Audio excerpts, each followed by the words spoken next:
मातरम जो राष्ट्र एकता का मंत्र है, वंदे मातरम जो राष्ट्र भक्ति भावी यंत्र है, वंदे मातरम जो राष्ट्र भावना का तंत्र है, वंदे मातरम वो जिससे देश ही स्वतंत्र है, वंदे मातरम वो जिससे देश ही स्वतंत्र है। शुभ प्रभात। आज मैं सपना अधिकारी कक्षा 12 मानवी की छात्रा आप सभी के समक्ष राष्ट्रगीत वंदे मातरम के बारे में जानकारी लेकर उपस्थित हूँ। जैसा कि आप सभी को विदित है, आज दिनांक 7 नवंबर 2025 को भारत के राष्ट्रगीत वंदे मातरम के 150 वर्ष पूरे होने पर इसके महत्व व ऐतिहासिकता को याद करते हुए सरकार इस दिन का आयोजन करवा रही है, जिसके अंतर्गत यह कार्यक्रम हमारे विद्यालय में भी आयोजित किया जा रहा है। वंदे मातरम 1875 में बंकिम चंद्र चट्टोपाध्याय द्वारा संस्कृत और बांग्ला मिश्रित भाषा में रचित एक गीत है, जिसका प्रकाशन 1882 में उनके उपन्यास आनंद मठ में दिखाई दिया और बाद में 1882 में एक अलग पुस्तक बन गई। यह गीत उनके द्वारा 1875 में अक्षम नवमी के अवसर पर लिखा गया था।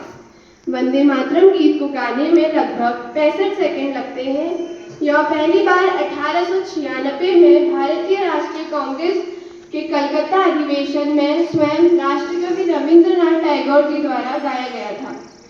आज हम एक ऐसे क्षण के साक्षी बनने के लिए एकत्रित हुए हैं, जो केवल एक गीत की वर्षगांठ नहीं बल्कि राष्ट्र की चेतना, उसके संघर्ष और उसके गौरवशाली नवीनीकरण का उत्सव है।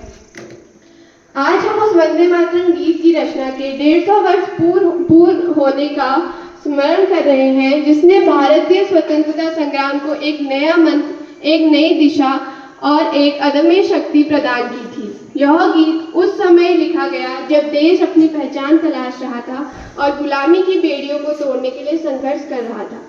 इस गीत के प्रारंभिक 2 पद संस्कृत के हैं और शेष 2 पद बांग्ला में हैं। वंदे मातरम केवल एक गीत नहीं रहा, यह ब्रिटिश साम्राज्य के विरुद्ध भारत के स्वतंत्रता संग्राम का महामंत्र और युद्ध घोष बन गया।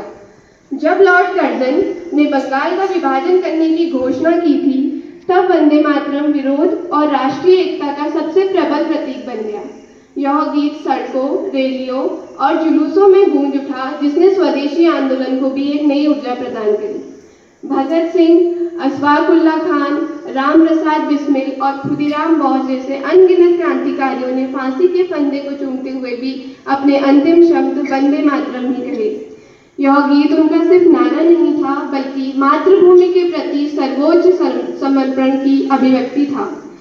ब्रिटिश सरकार इस गीत से इतनी भयभीत थी कि उन्होंने इसे सार्वजनिक रूप से गाने पर भी प्रतिबंध लगा दिया था, लेकिन हर प्रतिबंध ने इसकी लौ को और भी ज्यादा प्रज्वलित कर दिया।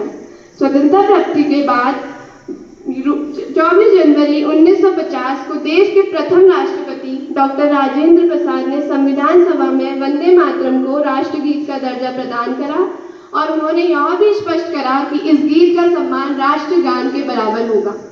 वंदे मातरम में निहित है भारत की सनातन संस्कृति की आत्मा, वह भावना जो मातृभूमि को केवल एक भौगोलिक क्षेत्र नहीं बल्कि माँ दुर्गा के रूप में पूजती है। यह गीत सुजला शुक्ला मलयज शीतला शस्य श्यामला माँ के रूप में प्रकृति, संस्कृति और शक्ति के संयोजन को दर्शाता है। वंदे मातरम के 150 वर्ष पूर्ण होने पर हमारा दायित्व है कि हम इसके महत्व को केवल इतिहास तक सीमित न रखें, बल्कि इसे वर्तमान और भविष्य की पीढ़ियों तक भी पहुँचाएं। आइए इस ऐतिहासिक वर्षगांठ पर हम सब मिलकर इस बात का संकल्प लें कि वंदे मातरम की प्रेरणा को हम अपने कर्मों में जीवंत रखेंगे। हम भारत को आत्मनिर्भर बनाने, वैश्विक मंच पर महाशक्ति के रूप में स्थापित करने और हर भारतीय के जीवन में सुख समृद्धि लाने के लिए समर्पित रहेंगे। आइए वंदे मातरम का नारा आप सभी भी हमारे साथ दोहराएंगे। वंदे वंदे वंदे। धन्यवाद। जय हिंद, जय भारत। धन्यवाद सपना। तो